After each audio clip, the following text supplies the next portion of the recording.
তার দৃষ্টির প্রচ্ছদে মেঘ ভাঙা নীল রোদে লেখা রয় হাসির কবিতা।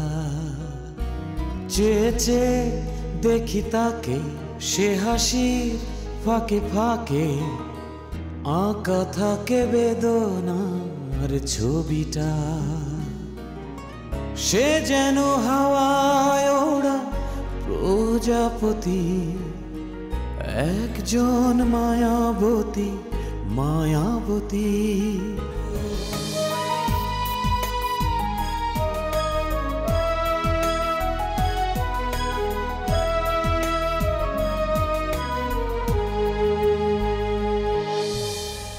দুঃখ পেছনে রেখে ইচ্ছেকে কাছে ডেকে সময়কে বলি তবে থামো। ও স্মৃতির চাদর পরে গল্পের শহরে তার পথে এক হতে নামো। সে যেন হাওয়ায় ওড়া প্রজাপতি, একজন মায়াবতী মায়াবতী।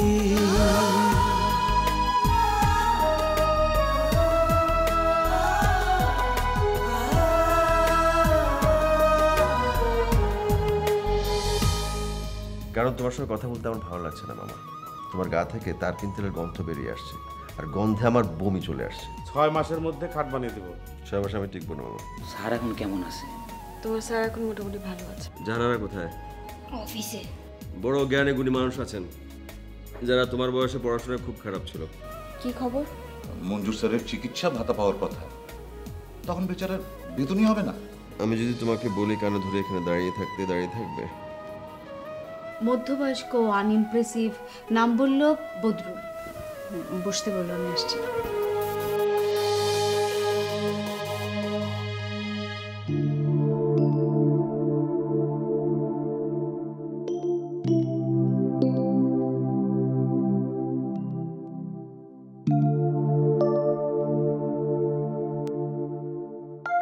আসসালামু আলাইকুম মামা। ওয়ালাইকুম আসসালাম। ভালো আছেন মামা? আছি কোনো রকম। তুমি কেমন আছো মা? জি ভালো আছি।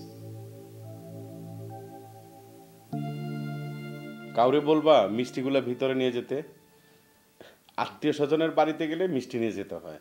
এই মিষ্টি খুব ভালো, একেবারে আসল ছানার তৈরি। এখন তো ঢাকা শহরে আধুনিক অনেক মিষ্টির দোকান, কত তাদের রং ঢং, কিন্তু আদি আসল মিষ্টির কোনো তুলনাই হয় না। মিষ্টির কারিগর একটা অনেক বড় ব্যাপার, বুঝলাম মা? জি। এই মিষ্টি একটা মুখে দিবা, মাখনের মতো গলে যাবে, কি তার স্বাদ। জি আচ্ছা। খাও না একটা মা, খেলে ভালো লাগবে। সকালবেলা ভালো একটা মিষ্টি খেলে সারাটা দিন তোমার ভালো যাবে। আমি খেয়ে নেব, আপনি চিন্তা করবেন না, পরে খাবো। ও আচ্ছা, খবর কি পেয়েছো? জি শুনেছি। কেমন আছে এখন? ভালো না, একদম ভালো না মা। শোনো, ব্যাপারটা কিন্তু আমার কাছে সুবিধার মনে হচ্ছে না। তুমি ওকে ডেকে দিলে কেন? আরে আমি তো প্রথমে বুঝতে পারিনি, এখন তো দেখছি নানাভাবে পায়তারা চলছে মঞ্জুরের কাছে আবার ফিরিয়ে নেবার জন্য। ঘাড় ধরে বের করে দাও বাড়ি থেকে। হুম, তুমি মীরাকে চেনো না, মীরা এত সহজে কনভিন্স হওয়ার মেয়ে না। আচ্ছা এনিওয়ে, তুমি এত চিন্তা করো না, দেখি কি হয়। শোনো, কোনো সমস্যা দেখলে আমাকে জানাবে, ঠিক আছে? ঠিক আছে। মা, তুমি তো আমার মায়ের মতো, আমি তোমার ছেলের মতো, তাই না? জি। মার কাছে ছেলের একটা আবদার, ছেলের আবদার যদি মা রক্ষা না করে এই বাড়ি থেকে ছেলে যাবে না। এই বাড়ির মাটি কামড়ে পড়ে থাকবে, হাতি দিয়ে টেনেও তাকে নড়ানো যাবে না। জি বলেন কি আবদার? মঞ্জুরের কাছে শুনলাম ওকে ছেড়ে তুমি এই বাড়িতে চলে এসেছো। জি। খুব ভালো করেছো। স্বামী স্ত্রীতে মাঝে মধ্যে এরকম হয়। তোমার মামির সঙ্গে আমার এরকম একবার ঝগড়া হয়েছিল, রাগ করে সে বাপের বাড়িতে চলে গেছিল। আমি 6 মাস পরে তাকে ফেরত আনছিলাম, জানো। এখন মা শোনো, মা জননী আমার, আমার সঙ্গে চলো। বাইরে ট্যাক্সি ক্যাব দাঁড় করে রেখেছি, ইয়েলো ট্যাক্সি ক্যাব। তোমার যতক্ষণ খুশি তুমি সময় নাও, সে অপেক্ষা করবে।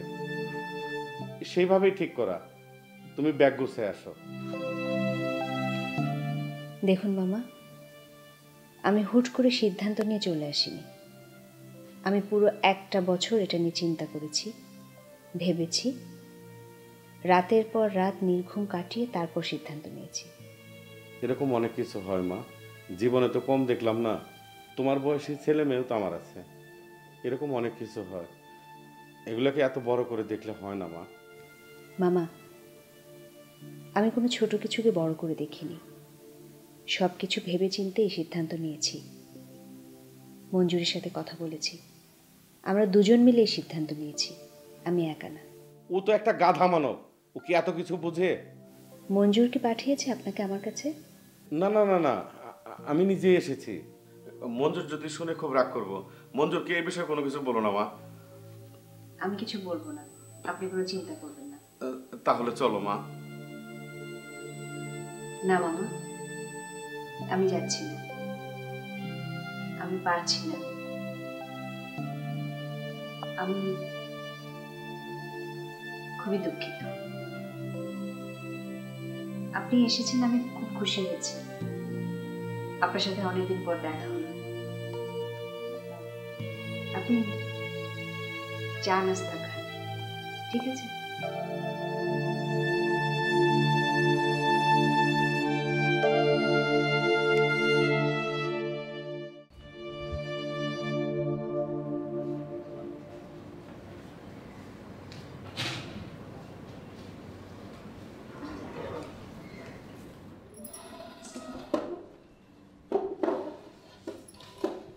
কেমন আছেন স্যার?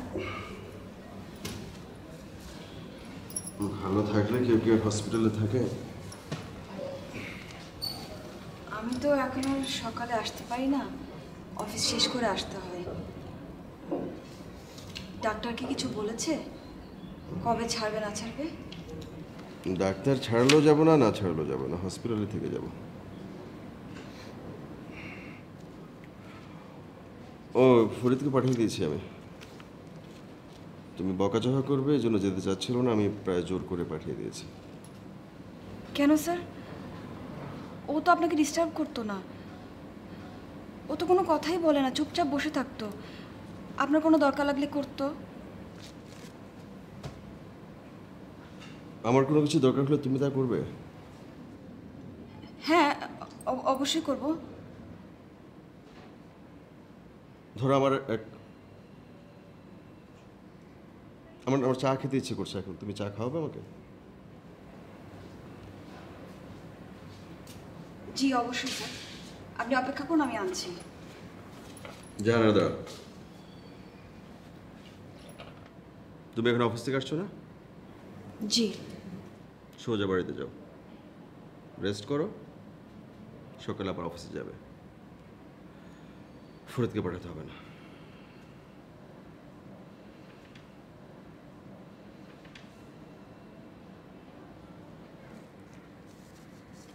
তোমাকে দেখে মনে হচ্ছে আমি যে রিকোয়েস্ট তোমাকে করেছি তুমি সেটা রাখবে না। তুমি ঠিকই কাল সকালবেলা ফরিদকে নিয়ে হসপিটালে এসে হাজির হবে, ঠিক বলেছি না? Good, very good. সকালে না, আমি এখনই যাব, ফরিদকে গিয়ে নিয়ে আসব, তারপর ওকে রেখে বাসায় যাব। আমি রাতে বাসা থেকে খাবারও নিয়ে আসব, আপনি সেই খাবার খাবেন, ঠিক আছে? আসি আমি।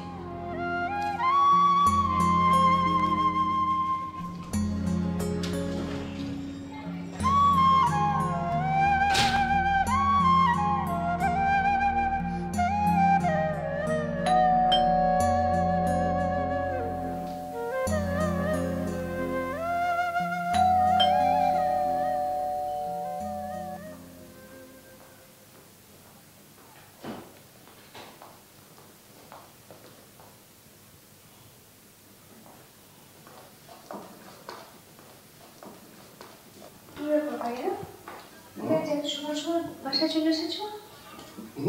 চলে এলাম রে। শরীর খারাপ? না, পিছিয়ে ব্যথা কি অবস্থা? এখন নেই। আমি কি এই হট ওয়াটার ব্যাগের পানিটা বদলে দিতে বলবো? বললাম তো ব্যথা নেই, পানি বলতে কি করবি? তুই কি বাইরে থেকে এলি? তুই দেখি আজকাল সারাদিন বাইরে বাইরে থাকিস, কি করিস? সারাদিন কি ওই বেকার ছেলেগুলোর মতো চাকরি খুঁজিস নাকি? না, আমার চাকরি হয়ে গেছে। হয়ে গেছে? হ্যাঁ, হয়ে গেছে। নেক্সট মান্থ থেকে জয়েন করব। কোথায়? একটা প্রাইভেট ফার্মে, তুমি চিনবে না। এবার কি তবে আলাদা বাড়িও নিবি থাকবার জন্যে? হসপিটালে যাস না তোর মধ্যে? তুমি কেন এত ভয় পাচ্ছ ভাইয়া? কেন তোমার মনে হচ্ছে যে হসপিটালে গেলে আমার সিদ্ধান্ত বদলে যাবে? শুনলাম সেটা কি তোকে নিতে লোক পাঠিয়েছিল? সে পাঠায়নি, তার মামা নিজে আগ্রহে এসেছিল। সেই তো, খেলা শুরু হয়ে গেছে। কিছু শুরু হয়নি ভাইয়া, এরকম কিছু সামাজিকতা তো সহ্য করতেই হবে। এগুলো কোনো ব্যাপারই না। টায়ার্ড লাগছে গেলাম। এরকম ঝামেলা যত কম হয় ততই ভালো।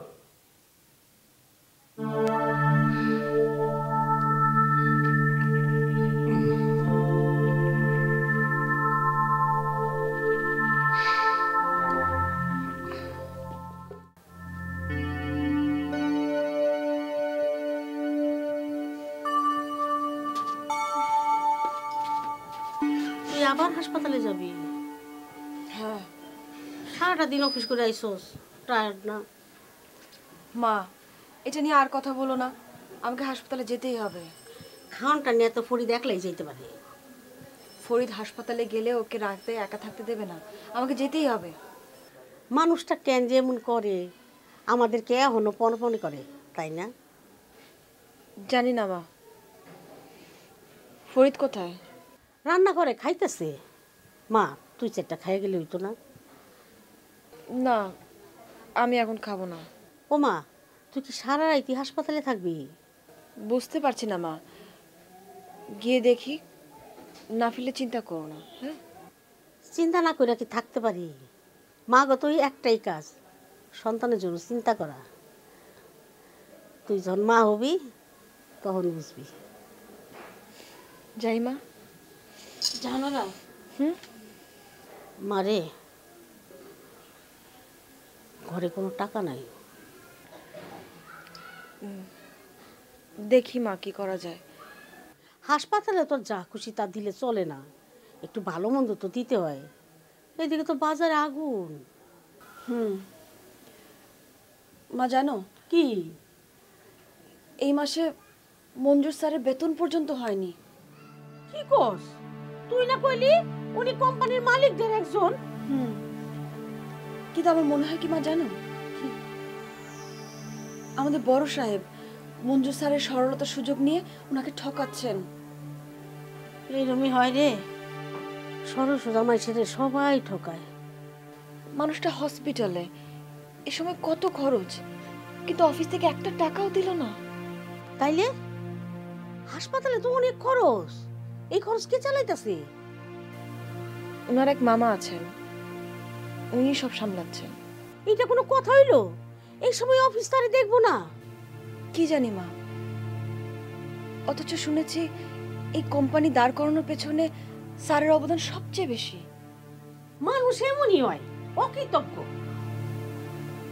মঞ্জুর স্যারের কি যে হবে। মা, উনি না থাকলে তোর চাকরিটা। মা দেখো, আমরাও কিরকম, তাই না? স্যারের এই অবস্থাতেও আমরা আমাদের কথাই ভাবছি। কি করুম ক? এটা ছাড়া তো আমাকে আর কোনো অবলম্বন নাই।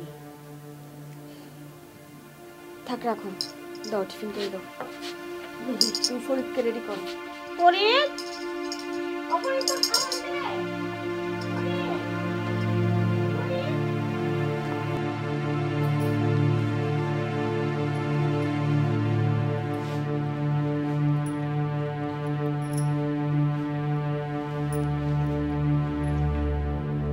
স্যার, স্যার,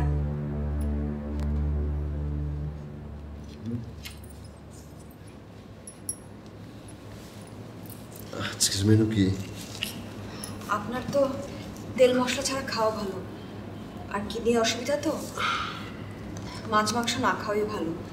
এই জন্য স্যার ওই যে সবজি দিয়ে। হ্যাঁ, আমার তো কিডনি গেছে এখন পাকস্থলীটাও কেটে ফেলে দিতে হবে। কেন স্যার? এসব তো খাদ্য না, পথ্য। আর ডাক্তার বলেছে আমাকে এসব খেতে? ডাক্তার তো কিছু বলে নাই। এসব হচ্ছে তোমাদের অতি সতর্কতার ফল, আর কিছু না। আমার ঝাল খেতে ইচ্ছে করছে, ঝাল ঝাল ঝাল ভুনা গরুর মাংস। বলেন কি স্যার? আচ্ছা, একটা কাজ করতে পারো, একটা কাজ করে তো 5 কেজি গরুর মাংস কিনবে। হ্যাঁ, 5 কেজি গরুর মাংস কিনে একদম ঝাল ঝাল করে ভুনা করে রান্না করবে না, তারপর নিয়ে আসবে আমার জন্য। পারবে না? স্যার আপনার এখন এসব খাওয়া ঠিক হবে না। আমার এখন এসব খাওয়াই ঠিক হবে। স্যার আপনার ক্ষতি হতে পারে, এমন কিছু আমি করতে পারবো না স্যার। আমার কিসে লাভ আর কিসে ক্ষতি সেটা তুমি জানো? জানি স্যার, আপনার কিসের লাভ কিসের ক্ষতি আমি জানি স্যার। এখন আপনার দরকার, আমার যা যা দরকার তার কিছুই তোমরা করছো না, আর যা যা করছো তার কিছুই আমার প্রয়োজন নাই। যেমন প্রতি রাতে তুমি ফরিদকে রেখে যাচ্ছ, তার সামনে পরীক্ষা। এক কাজ করো, তোমরা আজকে যাও, আমি কালকে বাড়িতে চলে যাব, ডাক্তার বলেছেন। সত্যি স্যার? হ্যাঁ, তোমাদের প্রতিদিনের কষ্টের অবসান হবে, তোমাদেরকে আর হসপিটালে আসতে হবে না। যাও। একজন মায়াবতী মায়াবতী, তার দৃষ্টি প্রচ্ছদে মেঘ ভাঙা নীল রোদে লেখা রয় হাসি রং কবিতা। চেয়ে চেয়ে দেখি তাকে, সে হাসির ফাঁকে ফাঁকে আঁকা থাকে বেদনা ছবিটা। সে যেন হাওয়ায় ওড়া প্রজাপতি, একজন মায়াবতী মায়াবতী। সে যেন হাওয়ায় ওড়া প্রজাপতি, একজন মায়াবতী মায়াবতী।